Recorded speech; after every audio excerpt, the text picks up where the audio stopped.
I have so many questions. Is Irving really gone? Is that the last time we will ever see him? Did Dylan G. Zinni really resign? What the F is going on with James Egan? Severance Season 2, Episode 9, the penultimate episode of this season is here. I have seen it. My mind is spinning. Let's talk about it with full spoilers. So much revealed and so much happened, but also not at the same time. I just feel like my head is all over the place after this episode with all of our characters.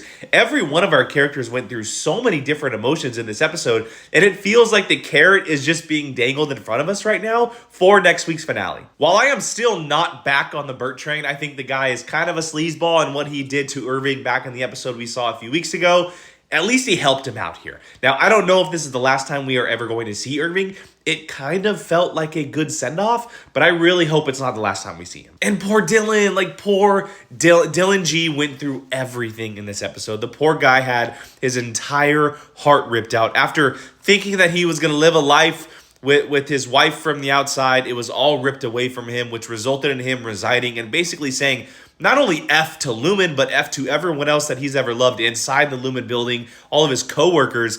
But did he really resign?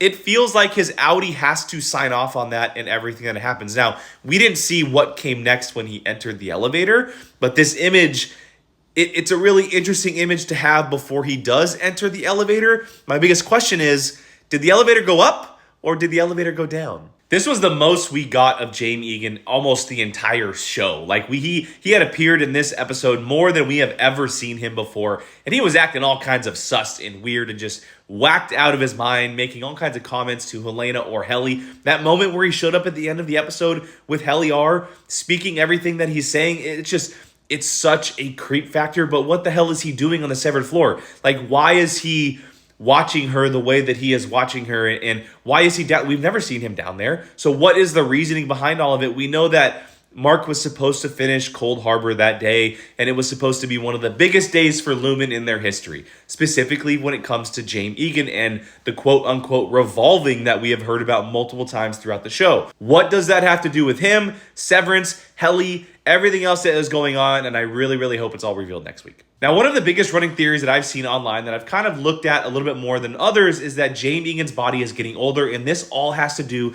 with the transferring of mind, body, and soul to another fresh body.